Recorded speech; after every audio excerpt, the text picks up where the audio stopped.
Hola a todos, mi nombre es Sheila Amado, soy profesora de la materia Metodología de la Investigación. Les quiero dar un afectuoso saludo en nombre de toda la cátedra, de la profesora Agustina Tagliabue y de la profesora Sol López.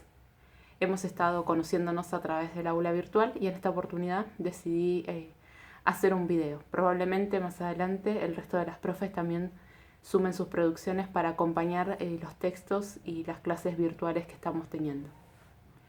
Bien, la idea de este video es comentarles un poquito respecto de la unidad número 1. Recuerden que nuestro programa está estructurado en unidades. La unidad 1, la unidad 2, la unidad 3 y la unidad 4. Veremos en el contexto de la pandemia si llegamos a completar la unidad número 4. Pero en principio, esta semana vamos a terminar de completar lo que es la unidad número 1 y completaremos la unidad número 2 antes del primer parcial. Este orden es importante para tenerlo en cuenta porque nos permite ver cuál es el sentido de la materia. Siempre que uno estudia una carrera o que hace una materia en particular, tiene que pensar un poco la estructura que tiene esa materia. Si no, se le hacen una serie de textos desordenados que no tienen demasiado sentido.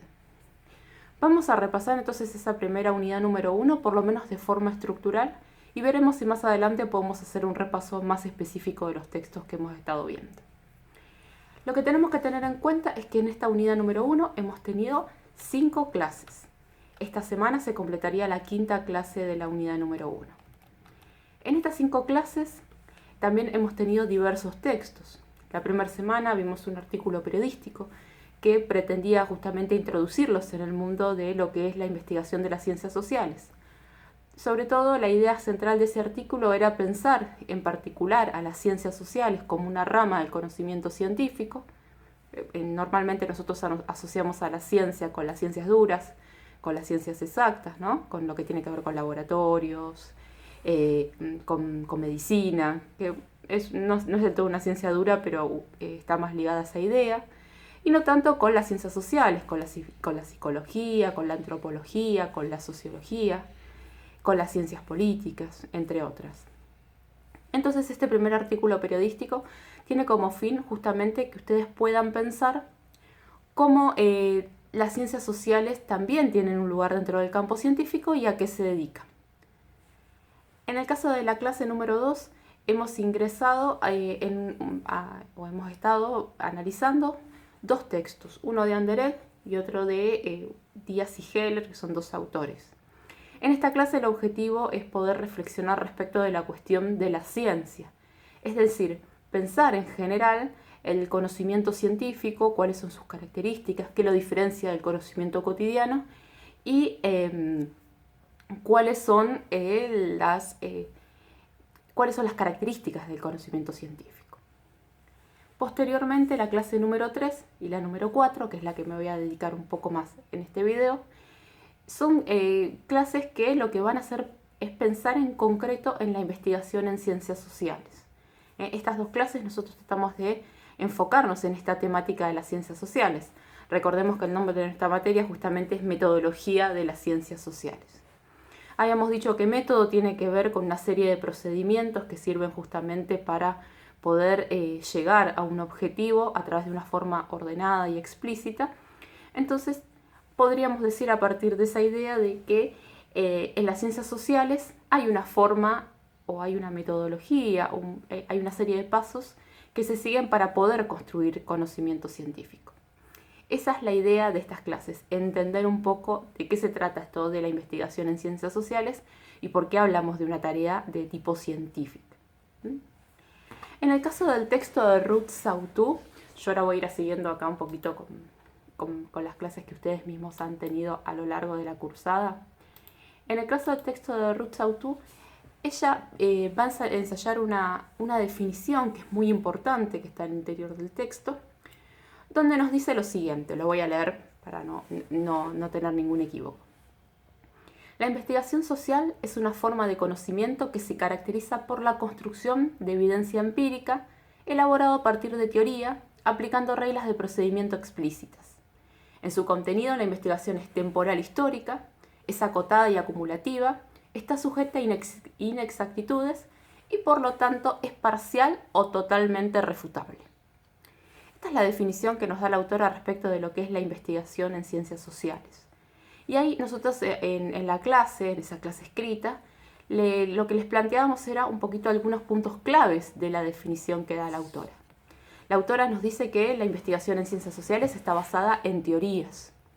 Nos dice que necesita de la construcción de evidencia empírica. Nos dice también que es temporal e histórica. Nos dice que es acotada y acumulativa. Y también nos va a decir finalmente que es inexacta y refutable. Bien, estas son algunas de las características generales que adquieren las distintas investigaciones en ciencias sociales. Para pensar un poco en esas características de la ciencia, obviamente ustedes tienen el desarrollo de la clase, pero también podemos aplicar lo que vimos en el documental La ciudad es nuestra. ¿Recuerdan el documental que está para participar dentro del foro debate? Ese documental para mí es bastante particular porque yo soy una de las investigadoras que participa de la producción del documental. En ese entonces tenía un poco más de pelo y creo que tenía menos colores encima, pero tenía un poco más de pelo. Pero por ahí aparezco yo también en el documental, entonces he sido parte integral del proceso de elaboración de toda esa investigación. Nosotros como investigadores de la Facultad de Ciencias Sociales de la UBA, del Instituto Gino Germani, lo que intentamos es como comentar a través del audiovisual un poco lo que fue nuestra investigación. No la resume completamente, eso es una realidad, porque también hemos elaborado documentos escritos, esto lo vamos a ver en la unidad número 2, que existe esa forma de comunicación en ciencia, que es la habitual. Documentos escritos, informes teóricos, hemos elaborado otras formas para comunicar nuestros hallazgos de investigación. Pero el documental nos pareció una forma como distinta de acercar lo que habíamos encontrado. Allí nosotros, para poder investigar en las organizaciones sociales y sus formas de protesta en la ciudad, que ese es el objetivo finalmente, uno de los principales objetivos que motiva la investigación, hemos tenido en primera instancia que recurrir a teorías. Siempre los investigadores partimos de teorías para pensar la realidad. Quizá lo puedan asociar con otras materias, seguramente en administración de empresas o mismo en sociología, si alguno ya cursó una materia más avanzada. Vemos que existen distintas teorías para abordar la realidad, es decir, distintas formas de poder pensar y explicar lo que sucede en el mundo social.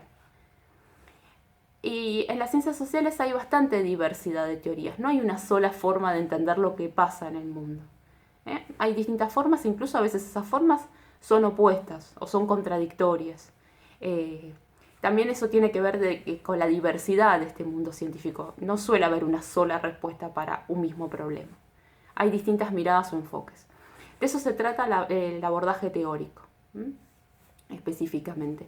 En el caso nuestro, cuando elaboramos esta investigación, las teorías que utilizamos tienen que ver con la idea de ciudad como espacio de protesta, la idea de ciudad como aquellos que aglutina justamente esta forma de protesta.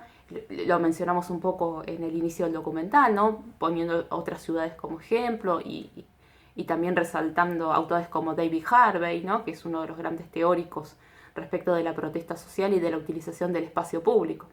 Ahí aparece la cuestión de la teoría que menciona Ruth Sautu en nuestro caso.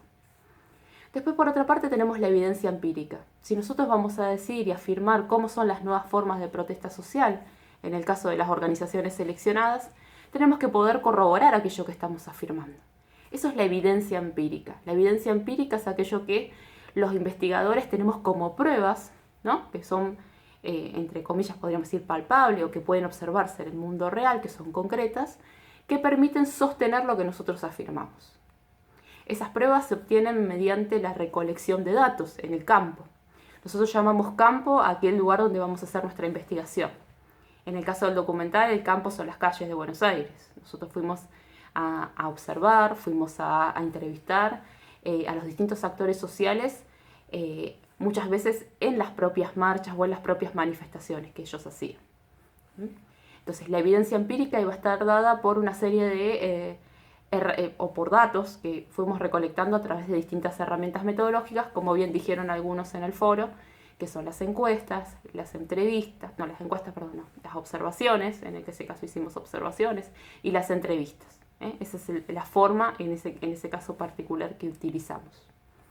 Después tenemos esto de que, volviendo a Roots Out 2, que la investigación social es temporal histórica. En ese caso, vamos a decir que está acotada a un tiempo y un espacio. Nosotros seleccionamos un momento histórico para poder analizar. En este caso tiene que ver con el presente, es medianamente una investigación reciente, ¿no? Es de hace algunos años, pero seleccionamos un momento en el tiempo. Las mismas preguntas que nos hicimos para este documental nos lo podríamos haber hecho para otro momento histórico.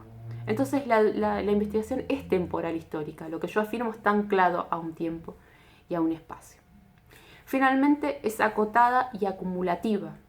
Esto quiere decir que no llego a abarcar la complejidad de la vida social como investigadora. Eso sería prácticamente imposible. De esto algo ya nos hablaba Anderés, ¿no? El mundo es mucho más complejo, más dinámico de lo que uno puede apreciar o incluso informar como investigador. Pero sí es cierto que mi investigación no parte de la nada, sino que está sostenida y forma parte del conocimiento científico acumulado por otros investigadores que me precedieron a mí como investigadora.